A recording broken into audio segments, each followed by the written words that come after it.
Hi friends, அஸ்ஸலாமு அலைக்கும். இன்றைக்கி என்ன செய்ய போகிறோம் பார்த்தீங்களா, பாதாம் ஐஸ்கிரீம். அடிக்கிற வெயிலுக்கு ஐஸ்கிரீம் எப்படி செய்யலான்னு வாங்க பார்க்கலாம். அதுக்கு தேவையானது 1/2 லிட்டர் பால், திக்கான பால்.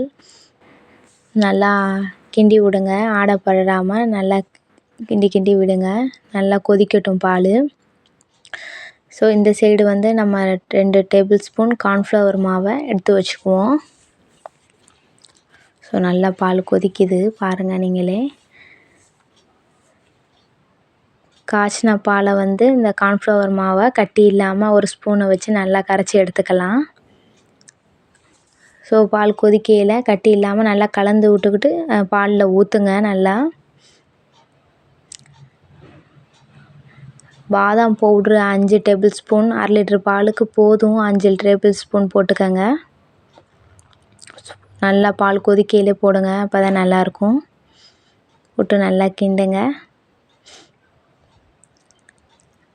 5 டேபிள் ஸ்பூன் கண்டென்ஸ் மில்க்கு, இது ஆப்ஷன் தான். இல்லாட்டி நீங்கள் உங்களுக்கு சுகர் வேணும்னா சுகர் போட்டுக்கலாம். நல்லா இந்த கலரில் வந்திருக்கு பாருங்கள், நல்லா கிறிஸ்பியாக இருக்குது. நல்லா இந்த மாதிரி கெட்டியாக வந்தோன்னே ஸ்டவ்வை ஆஃப் பண்ணி நல்லா ஆற வச்சு மிக்சியில் அடிக்கலாம். நல்லா பிளெண்ட் பண்ணி எடுக்கலாம். பிளெண்ட் பண்ணி எடுத்தாச்சு. ஸோ நம்ம அந்த டப்பாவில் ஸ்டோர் பண்ணி நம்ம ஃப்ரிட்ஜில் வைக்கலாம். 2 மணி நேரம் கழித்து திருப்பியும் எடுத்து மிக்சியில் அடிக்கலாம். நான் அதை எடுக்கலை.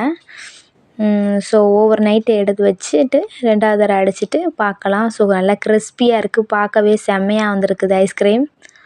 ஸோ வாங்க நீங்களும் சாப்பிட்றதுக்கு. ஸோ இதில் வந்து பாதாம் நச்சு வச்சுருக்கேன், அதை போட்டு சாக்லேட் சிரப்பை ஊற்றுறேன். ஸோ என் பாப்பாவை கொடுப்போம், பாப்பா என்ன சொல்கிறான்னு பார்ப்போம்.